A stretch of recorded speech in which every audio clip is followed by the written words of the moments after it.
When infidelity is shown as exciting, passionate, even justifiable in the media, it makes the societal perception seems less shocking or even not that morally wrong. Some films, novels portray affairs sympathetically, showing that it's a way to find true love. And it's just not what it is. They're just hiding the fact that it's an act of betrayal. Like in Bridges of Madison County, the protagonist is literally just cheating, but they make it seem like this deep romantic journey that he's in. But in fact, it should have been portrayed as something immoral. And studies suggest that people who consume a lot of media affairs develop a more lenient attitude toward the act of cheating in real life. And you can go and check the Journal of Communication.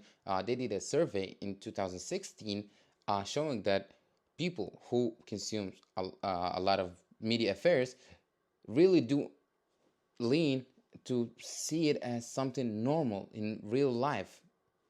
A lot of romance novels or films portray affairs as something passionate, exciting, and this shows that long-term relationship is something boring or unfulfilling at all. And this lead people to unrealistic expectation of what a healthy relationship should be, making people go outside to seek some excitement and the emotion and the passion that they see in those movies. And you know what's the best example? Is The Notebook, which came in 2004.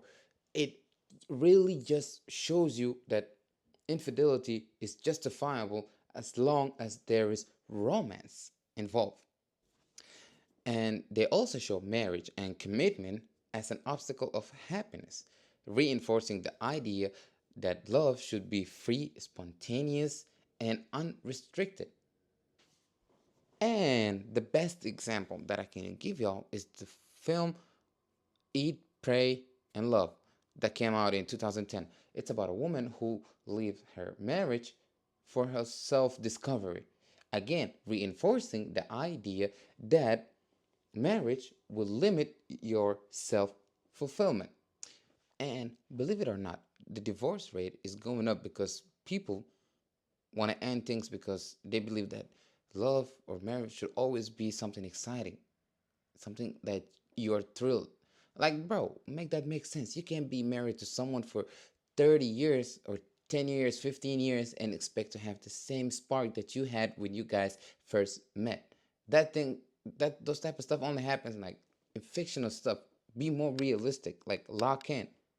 And now, people who are exposed to stories where cheating is something inevitable, they grow up suspicious of their partners without any cause. Because believe it or not, you are what you consume. If you watch a lot of stories where everything ends in cheating, that's that become who you are. Like literally, you be suspicious of every little thing because that's what your brain is used to when it comes to love.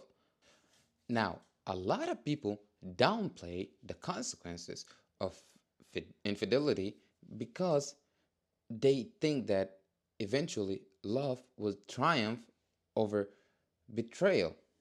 And one of the movies that can describe something like that pretty good is Sex in the City, which frequently portray casual infidelity as something like a part of the modern dating. And now you can go check the University of Michigan. They did a study in 2018 showing that people who watch a lot of romance drama are more likely to feel insecure in their own relationship. In the media, when a male character cheat, they're often forgiven or even admired because they did what they did for true love. However, when it comes to females character when they cheat, they're often judged, punished, or even seen as a villain. If you watch The Great Gatsby, you will see that J is pursued for Daisy is romanticized, even though it involves emotional damage and infidelity. And if you go and read a novel like Madame Bovary, you will see that Emma Bovary, I don't know if I'm saying the name right, but Emma Bovary was, or her affairs led to her downfall and even death. Gender based double standards is what those shows or novels give you, because men feel like they are entitled to cheat while expecting loyalty from their partners in the same time. Usually, women in those or these stories forgive men for cheating, which implies that a woman should be forgiven, patient, and even accept the act of betrayal. Many films or novels depict jealousy, obsession, possessively behavior as something romantic.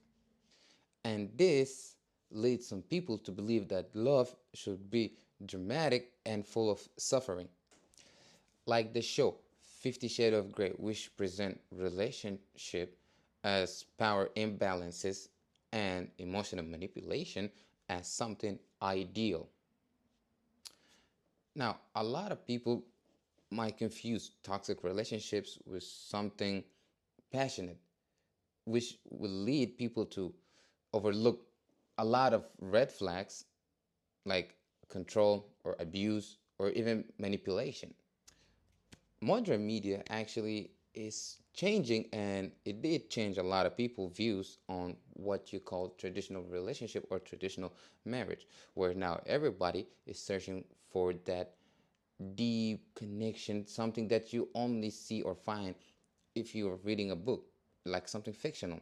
And also reinforcing the idea of poly, where now you find a guy or a woman who wants to be with two men at the same time or three men at the same time, and even a guy want to have like three or four wives at the same time, which destroys completely the idea of marriage and relationships that we used to know. Now, by the end of the episode, all what I want to say is that people really need to consider what they see or what they consume, because a lot of TV shows or even YouTube videos might change or even develop some senses inside you that you don't even realize or you don't even know. So be careful what you watch.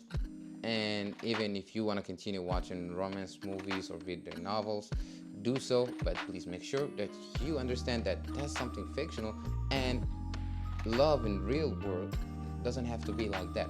And you should seek a traditional relationship, a good healthy one, where there is no manipulation, no toxicity, and don't ignore any red flag just because you love someone. That's all what I'm gonna say. Thank you all for tuning in. Stay safe and peace.